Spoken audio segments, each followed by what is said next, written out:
Assalamualaikum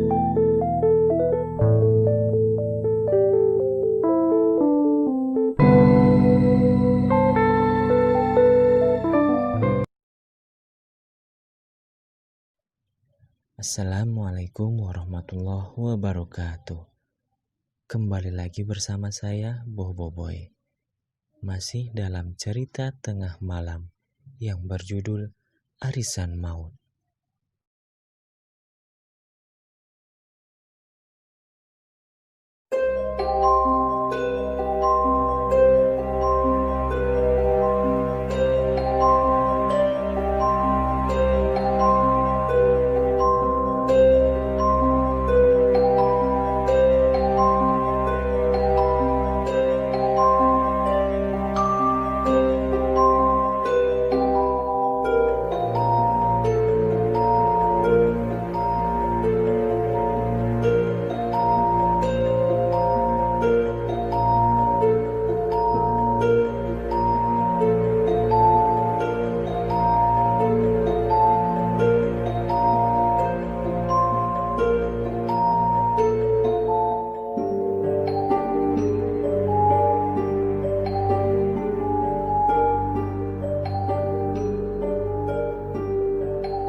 Mungkin hanya perasaan ibu-ibu saja, ujar Marno. Mas Marno tidak pernah ditakutin sih. Coba kalau dengar sendiri, merinding semua bulu kita. Sergah Nur, diiringi cekikan ibu-ibu kompleks, karena kata bulu diucapkan dengan aneh oleh Nur. Marno cuma angkat bahu. Ia kembali sibuk melayani pesanan bakso, sehingga tidak menghiraukan lagi candaan pelanggannya. Mas Marno, pesan 1, kosong ya, ujar seseorang. Siap, jawab Mas Marno tanpa menoleh. Keringat mulai bercucuran dari dahinya karena uap panas dari panci kuah yang mendidih. Antar ke sebelah. Siap, Bu.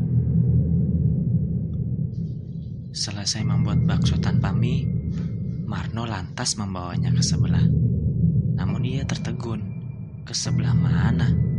Ibu-ibu yang tadi mengerubuti sudah tidak ada lagi. Marno pun mengunci laci tempat uang, lantas berjalan ke arah pohon jambu, ke rumah di ujung jalan, ketika ia melihat seseorang melambaikan tangannya. Namun, setelah sampai di tempat itu, ternyata orang yang tadi melambaikan tangan sudah tidak ada. Marno mengedarkan pandangannya ke sekeliling tempat itu. Tidak ada siapa-siapa. Marno menoleh ke rumah Lia yang berada di seberang jalan. Dari dalam rumah tampak seseorang melambaikan tangan. Wajah perempuan itu sangat cantik. Rambutnya panjang terurai. Marno sangat mengenal perempuan itu. Ya, itu Lia. Maka pun mundur dengan tubuh gemetar. Mangkok berisi bakso di tangannya terjatuh. Hantu! Teriaknya. Sontak perumahan itu geger. Sejumlah orang berusaha menolong Marno yang nyaris pingsan. Malam itu, atas kesepakatan semua warga, rumah Lia diberi penerangan. Sejak saat itu, tidak ada lagi yang diganggu oleh arwah almarhumah. Terlebih ketika polisi akhirnya bisa mendapat petunjuk siapa tersangka pembantai Lia. Suaminya curiga Lia berselingkuh. Dia lantas menyuruh seseorang untuk membuntutinya. Namun, orang tersebut justru menaruh hati pada Lia. Dia lantas menceritakan semua pada Lia.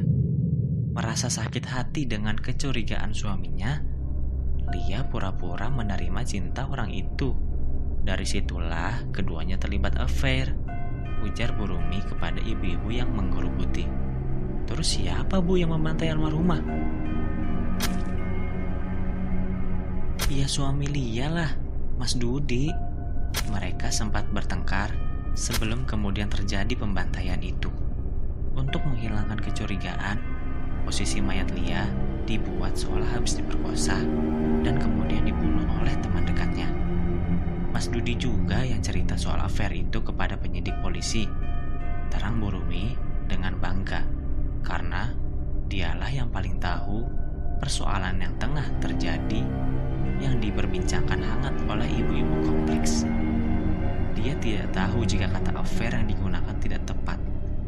Cuma saja, biar dikira hebat, Bu Rumi ikut-ikutan menggunakan kata itu. Beberapa ibu-ibu menggerutu karena cerita Bu Rumi susah dicerna. Namun, mereka tidak mau menanyakan lagi karena secara garis besar sudah paham. Kasihan ya anak-anaknya, celetuk salah seorang ibu yang segera mendapat dukungan lainnya.